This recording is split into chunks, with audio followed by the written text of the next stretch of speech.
porque es el último domingo del mes y compartimos la Santa Cena. Pero pues como no está él, no lo podemos hacer. Vamos a pasarlo para dentro de 8 días. Él está en una capacitación de pastores en la ciudad de Villavicencio. Está con su familia.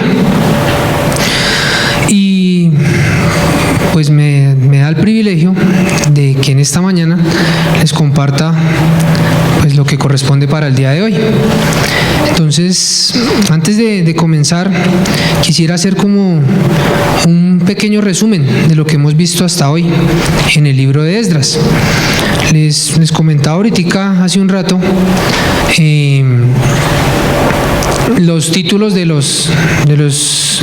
miércoles, domingo y miércoles que pasamos, pero pues quería como resumirles en su totalidad. Resulta que en el libro de Esdras están hablando de que van a reconstruir un templo. ¿Qué tuvo que haber pasado antes para tener que reconstruir un templo? Había un templo, ¿sí o no? Y alguien lo derribó y pues ahora lo van a reconstruir. Ese alguien, ¿quién fue o quién dio la orden? Nabucodonosor, el rey Nabucodonosor, dio la orden de derribar ese templo. Y que las cosas que estaban allá de valor, todas las cogieran, para allá, para Babilonia. ¿Sí? ¿Por qué derribaron ese templo? Pues porque el Señor lo permitió. Si el Señor no lo hubiera permitido, ese templo nadie lo hubiera derribado. Porque fue una consecuencia de una serie de cosas que estaba pasando. Él permitió que eso pasara. Y pues quedó el pueblo exiliado a Babilonia. ¿Listo? Después ya llegó pues al correr del tiempo, apareció en escena el rey Ciro, y que fue el que ordenó edificar. Apareció el rey Darío, también en la historia. Ya empezaron, veíamos en el miércoles que pasó, que se dio que había que construirlo con ciertas medidas, que los tesoros, el oro, la plata que se había llevado, tenía que ser regresado a donde se estaba edificando ahora el templo. Los utensilios de oro tenían que ser devueltos.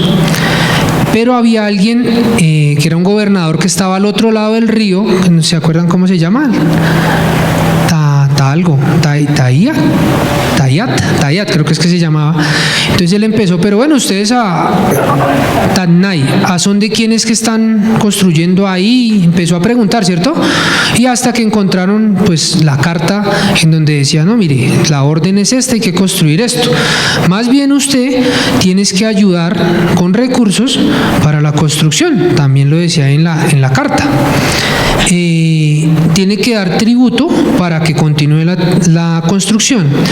Tiene que dar los becerros para el holocausto. Y les dijo, y el que se oponga, le ponía una condición bien cruel.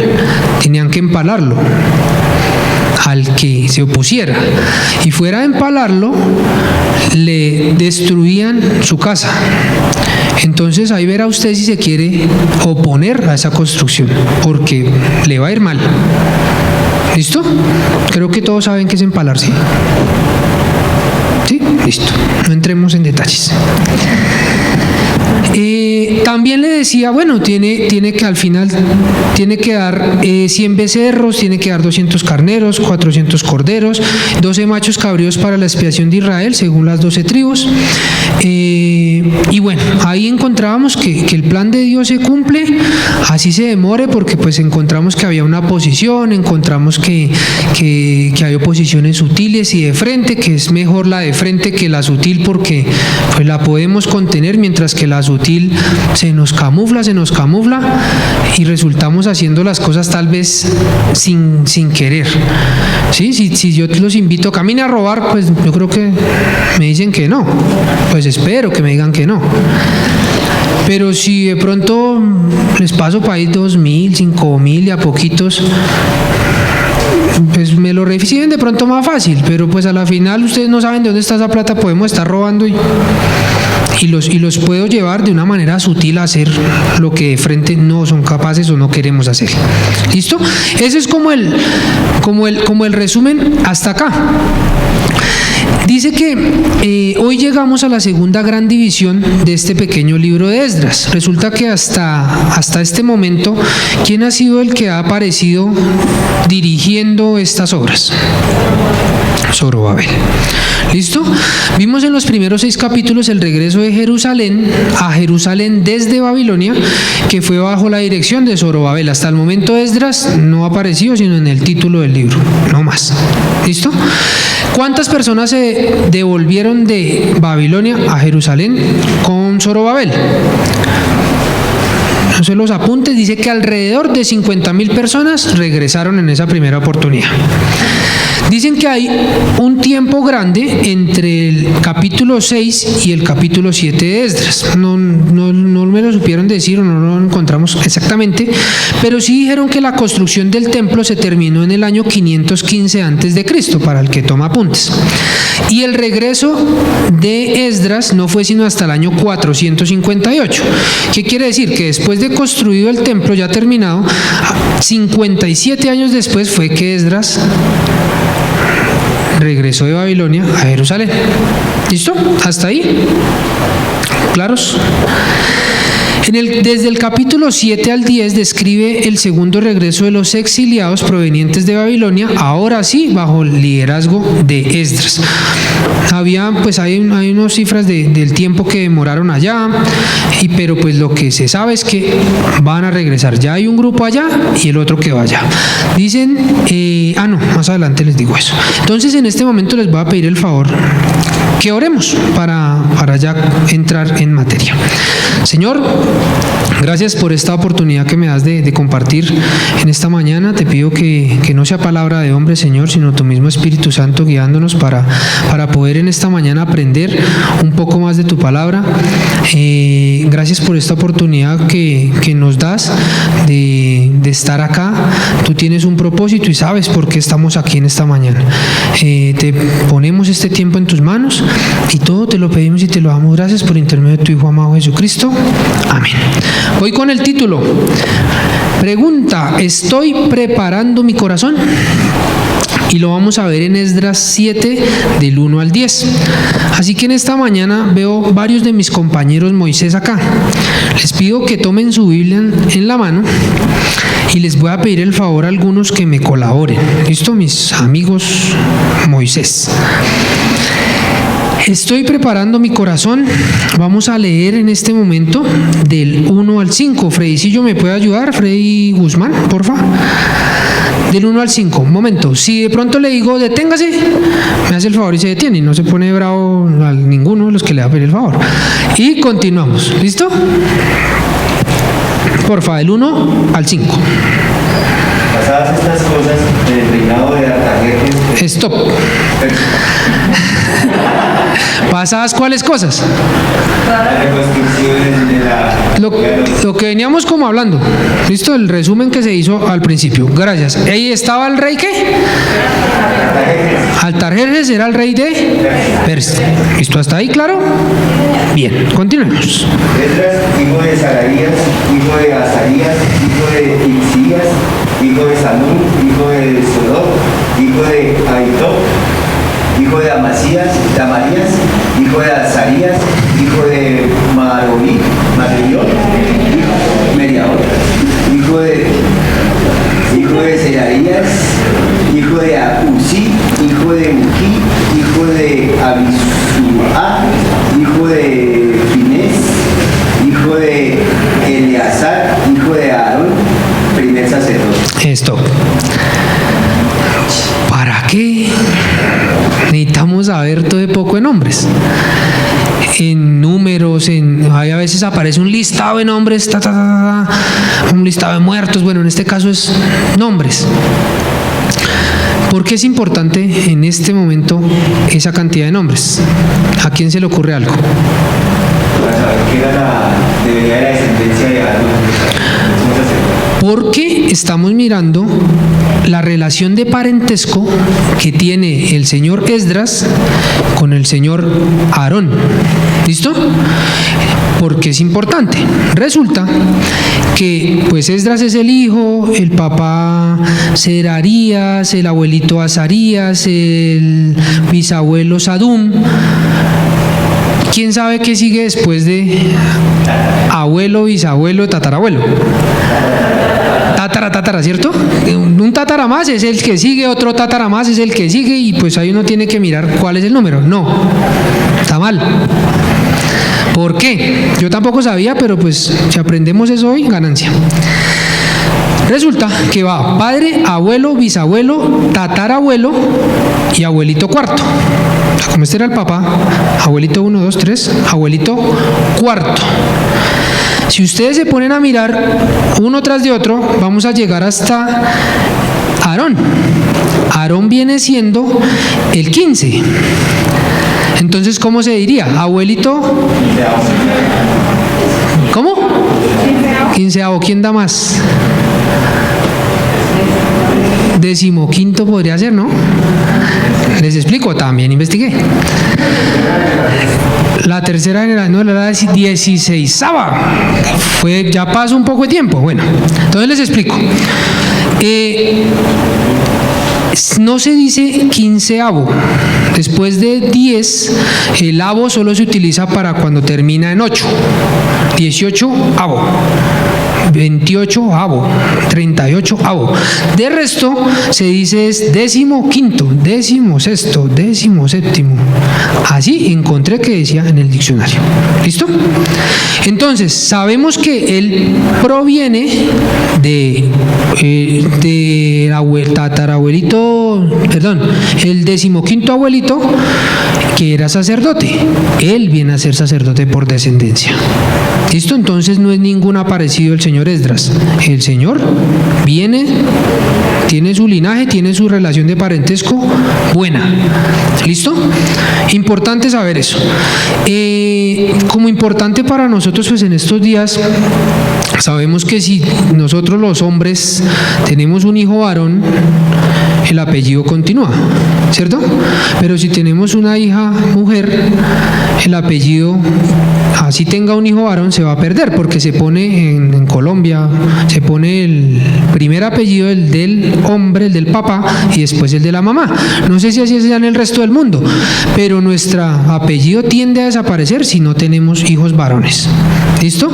En esta época pues no estábamos hablando del apellido, pero sí teníamos la relación de parentesco, que ahí estaba, y pues si hubiera sido mujer, pues no creo que estaba aquí en este momento, pues creo yo. Bueno, entonces, en estos versículos describen la genealogía de Esdras el escriba. ¿Listo? Del 1 al 5. Alguien que me colabore con el 6, pongamos a Freddy Vargas, porfa, con el 6. Este Esdras subió de Babilonia, era escriba diligente en la ley de Moisés, que Jehová Dios de Israel había dado, y le concedió el rey todo lo que pidió, porque la mano de Jehová su Dios estaba sobre él. Y con él su... Ahí, el 6. ¿Cuál rey le concedió a él todo lo que pedía? ¿Cuál rey? Altajerjes les concedía todo lo que él pedía. Debe tener su razón. Vamos a mirar. Escriba, ¿qué significa? Escriba también quiere decir maestro. ¿Maestro de qué? ¿De la ley de quién? De Moisés, inspirada por Dios, o sea, la ley de Dios, pero en esa época él podía estudiar lo que había, que era la ley de Moisés. Entonces, Moisés, ¿qué libros escribió? Los primeros 5, Génesis, Éxodo, Levítico, Deuteronomio, Números. De ahí era que él tenía la ley clarita. Y él después, según lo que dicen los estudiosos, fuera de escribir el libro de Esdras, escribe primero de Crónicas y segundo de Crónicas. ¿Listo? Entonces eso es lo que nos dicen los estudios. ¿Qué quería decir? Que era maestro, pues que podía enseñar, ¿cierto? ¿Y qué podía enseñar? pues la ley de Moisés. Dios había puesto en el corazón de ese hombre piadoso y bien capacitado el deseo de salir de Babilonia. Entonces dicen, ¿qué estaba haciendo Esdras cuando se fueron los primeros 50,000 a reconstruir? ¿Qué estaba haciendo él? Dicen los estudiosos que se quedó allá, bien sea que estaba todavía estudiando o estaba enseñando a los que se quedaron en Babilonia. ¿Listo? Él estaba enseñando. Ahora, ya después de que le da Dios el deseo de salir, encuentra que el rey mostró su confianza en él, concediéndole todo lo que pidió. Y sobre todo, Esdras disfrutaba de la aprobación de Dios y de su apoyo. Entonces, ¿por qué la mano de Jehová, su Dios, estaba sobre Esdras? Es pregunta. ¿Por qué creen que la mano de Dios estaba sobre Esdras y le daba gracia ante el rey Artajerjes para que el rey Artajerjes le concediera lo que él se le ocurría, lo que él pedía, pues que estaba pidiendo para hacer la reconstrucción del templo, para irse para allá? Un hombre diligente, por la obediencia a Dios, porque venía de una familia de sacerdotes, por la voluntad de Dios que le plació, por su corazón se sometía al Señor. ¿Qué pasa? Él, como estaba intentando obedecer y hacer las cosas que tenía que hacer, pues cuando los otros lo veían, decían, no, este sí está, no solo era yo hago, sino yo hago con mis acciones, con mi testimonio. Entonces, claro, el rey veía eso, pues muy difícil negarle a una persona que uno ve que está haciendo las cosas bien, darle el apoyo, ¿sí o no? Si usted lo ve que dice una cosa y hace otra, pues nada, pero no le voy a dar porque está contradiciéndose, hermano. En cambio, Esdras sí tenía la capacidad de disfrutar de la aprobación de Dios porque era obediente. ¿Listo? Entonces, hasta ahí vamos que Esdras no era ningún aparecido, tenía familia y aparte había hecho las cosas bien. ¿Listo? Bueno, otro hermano, Wilmer, que me colabore, porfa. Otro Moisés, del 7 al 9, por favor. Por ahí subieron a Jerusalén algunos de los hijos de Israel, de los sacerdotes levitas, cantores, porteros y sirvientes del templo en el 7º año del rey Artajerjes. Y llegó a Jerusalén en el mes 5 del año 7º del rey, porque el día primero del primer mes fue el principio de la partida de Babilonia. Y el primero del mes 5 llegó a Jerusalén, estando en él la buena mano de Dios. Listo. ¿Qué nos habla del versículo 7 al 9? Nos habla básicamente de la duración del viaje. Entonces, ¿cuánto tiempo duró este viaje? Para ponerlos en contexto a tiempo de hoy, voy a intentar explicárselos. Si arranca el 1 de enero, porque dice que el primer día del mes 1, ¿sí? Ahí arrancó. Y llegó el primer día del mes 5, o sea, arrancó en enero para nuestra época y llegó el 1 de mayo. ¿Cuánto tiempo andó? 5 meses, ¿quién da más? 4 meses, ¿quién da más? Bueno, vamos, eso también me tocó echar cuentas. 4 meses. 1 de enero, entonces viajó todo enero, viajó todo febrero, viajó todo marzo, viajó todo abril y llegó el 1 de mayo. O sea, apenas completó los 4 meses. ¿Listo? Bueno, eso es en cuanto a que llegó, comenzó el primer día y terminó. Listo. 4 meses duró el viaje. ¿Qué es importante también ver de este viaje? No nos dice, empezaron tantos, llegaron tantos. Dicen que aproximadamente se salieron 2,000 personas. Y por lo que no hay información, presumimos que llegaron las 2,000. ¿Qué quiere decir eso? Que el Señor tenía en control ese viaje, con dificultades, sin dificultades, llegaron a su destino. ¿Sí? Dios estaba sobre él y con los que iban.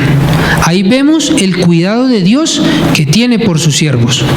Cuando usted está haciendo las cosas bien, Dios lo está acompañando. Cuando usted está queriendo cumplir el propósito de Él, Dios lo acompaña. Cuando se desvía de ahí,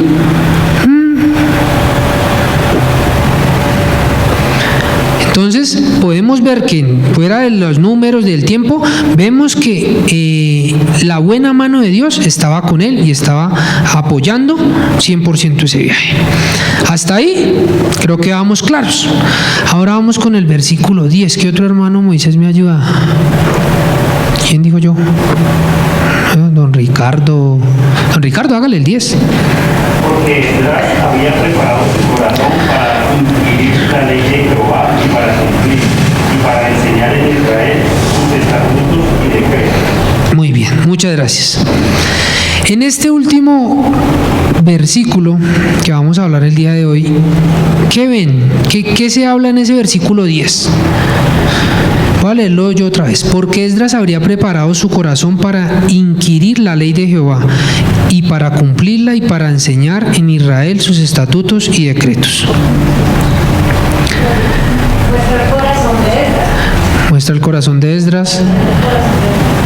¿Qué más? Mira, esta versión dice aquí, perdón. Hágale. Así fue porque Esdras había decidido estudiar y obedecer la ley del Señor y enseñar sus decretos y ordenanzas al pueblo de Israel.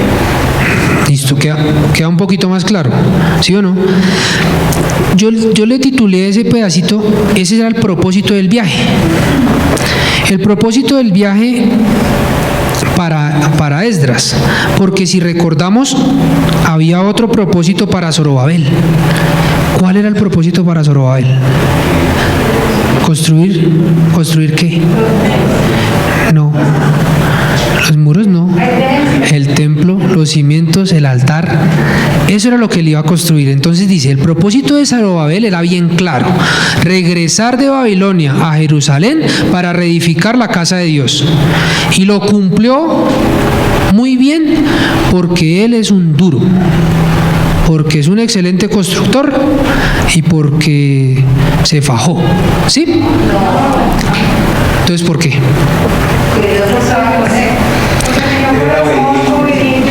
Porque obedeció a Dios.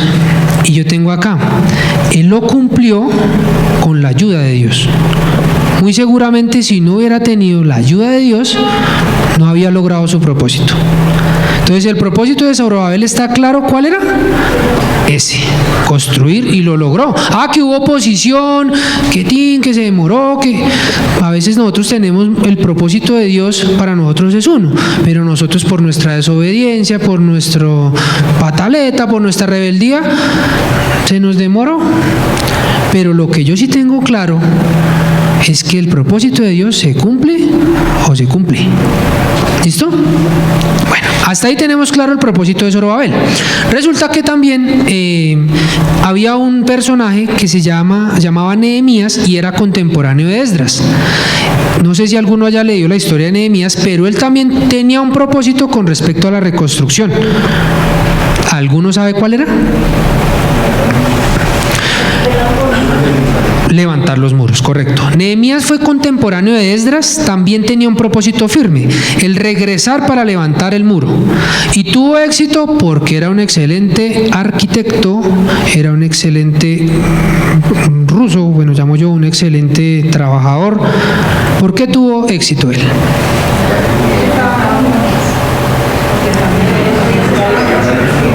Igual que Zorobabel, porque Dios le ayudó. Porque solitos, y más de uno, pues yo por lo menos lo he comprobado, cuando he intentado solo hacer las cosas no me han salido, pero con él sí me ha salido. Entonces, él regresó para levantar el muro y tuvo éxito con la ayuda de Dios. ¿Listo?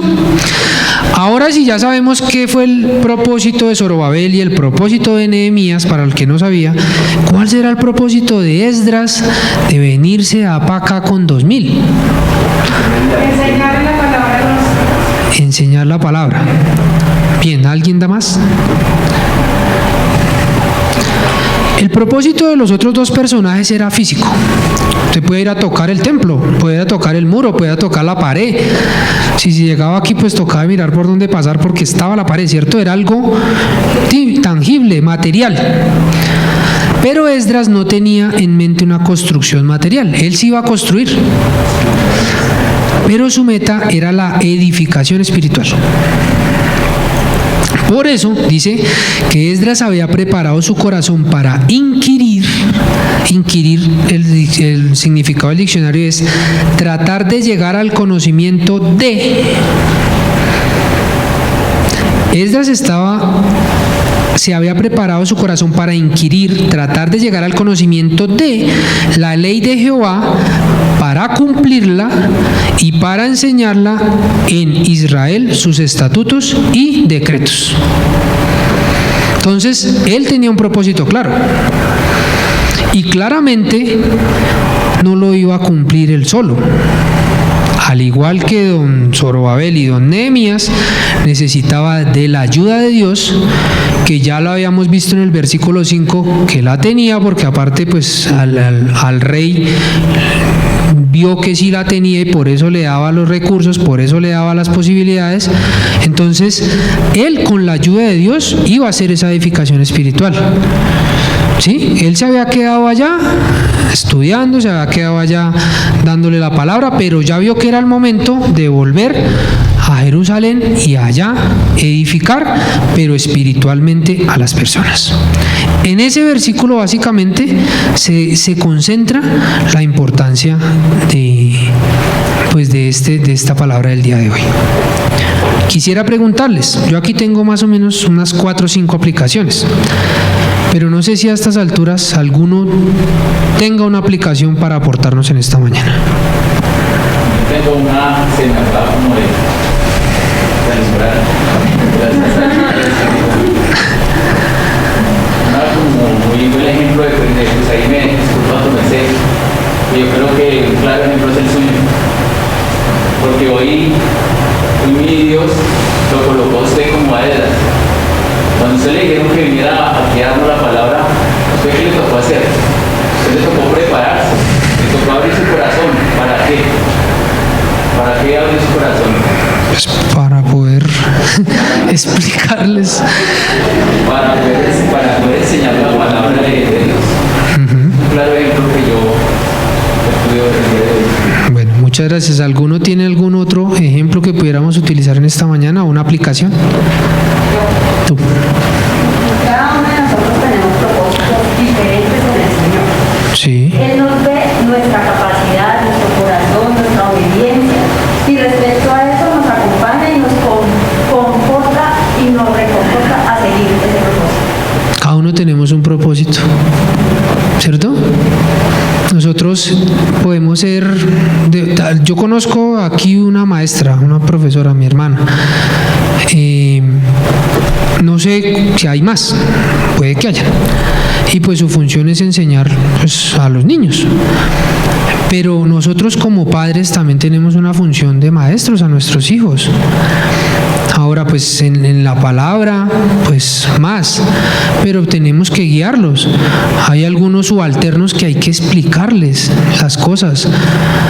Lo estamos haciendo bien, con diligencia, estamos preocupándonos por capacitarnos para hacer las cosas bien. Bueno, voy con las aplicaciones. La buena mano de Dios estaba con Esdras, porque había preparado su corazón para inquirir la ley de Jehová y para cumplirla y para enseñarla. Preparar su corazón, podemos encontrar un significado, un sinónimo, disponer su corazón. Entonces, si de pronto no, con la pregunta del título del estudio, no se identifica, ¿usted dispone su corazón? Lo que implica que Esdras estaba convencido internamente de que debía hacerlo. Él claramente dispuso su corazón para que el Señor obrara por intermedio de él las cosas. Otra, su determinación lo condujo a hacer 3 cosas. La primera, estudiar la ley de Dios. La segunda y muy importante, obedecerla. Y la tercera, enseñarla a otros. Los estudiosos dicen que ese orden es inviolable para poder tener éxito en un ministerio. No nos podemos saltar del uno al otro. El orden es estudiar la ley de Dios, obedecerla y enseñarla a otro. Y obedecerla también tiene su significado, que es cumplirla o vivirla. Porque muchas veces, sí, muy bien, yo conozco la información, tengo el conocimiento, se lo transmito, pero no lo vivo. Yo creo que si eso hubiera pasado con Esdras, el rey no había autorizado lo que él tenía que hacer. Y que de pronto para nosotros hoy en día sea lo más complicado. Yo estoy capacitado en tal cosa, sé hacer tal cosa, pero le digo que haga tal cosa, pero yo no la hago. Le digo cómo hacer esto, más yo no comparto eso. Vendo tal cosa, pero yo no la consumo. Es ser como coherentes en estudiar, obedecer y enseñar. Esdras se dedicó al estudio de la Escritura, no solo para conocerla bien y para enseñarla en Israel, sus estatutos y decretos, sino para vivirla. Esa fue la verdadera preparación que él tuvo. Y ahora en adelante pues vamos a ver qué fue lo que el propósito de Dios, lo que decías tú, el propósito con él era ese. El de Zorobabel fue otro, el de Nehemías fue otro. Aquí todos debemos tener un propósito diferente, o el mismo, no sé, pues el Señor sabrá, o cada uno de nosotros sabrá. Volvemos a la pregunta: ¿está preparado nuestro corazón para obedecer la palabra de Dios como lo hizo Esdras? Si la respuesta es sí, felicitaciones, continúe haciéndolo, porque va bien. Conforme a la palabra va muy bien. Si la lleva por la mitad, lo aliento a que lo continúe haciendo, porque va bien, está pegado a la palabra, va bien. Pero pues que le falta, hágale. Pero si por el contrario, yo no tengo preparado el corazón, pero para nada, hoy es un bonito día para comenzar a preparar su corazón para obedecer la palabra de Dios como lo hizo Esdras. Hoy es una oportunidad. Hoy es la oportunidad que le entregue su vida a Cristo. Hoy es la oportunidad de que comience a vivir lo que conoce, lo que tantos años ha acumulado de conocimientos, póngalos en práctica. Y vaya a su más próximo, a su familia, a su vecino, al que va con usted en el Transmilenio, al que va en el carro al lado, por lo menos con su testimonio no lo cierre. Y si lo cierra, baje el vidrio y pida perdón. Hoy es un bonito día para arrancar. Lo que le digo, el que ya va por la mitad, lo animo a que continúe. El que ya llegó al final, lo animo a que se mantenga, a que siga. Dime. Sí, es que a veces nos quedamos nosotros esperando que tenemos que saber mucho para enseñar, ¿sí? Sí.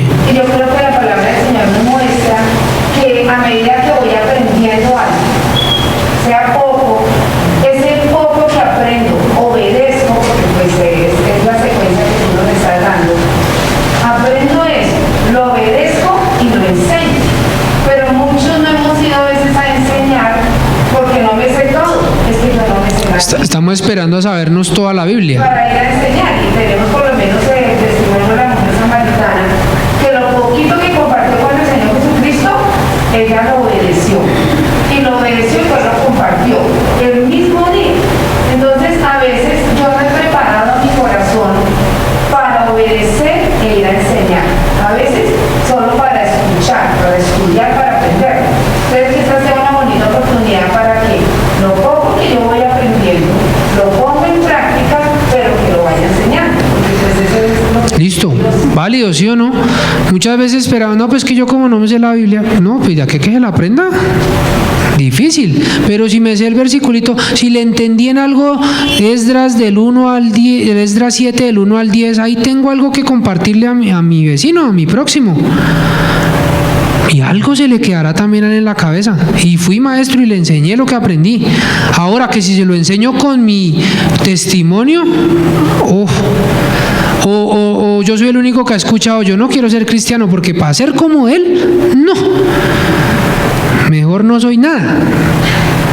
Porque para hacer lo que hace este que dice una cosa y va y hace otra, yo prefiero no ser nada, ni de aquí ni de allá. Yo lo he escuchado muchas veces. No sé si tal vez lo dije algún día.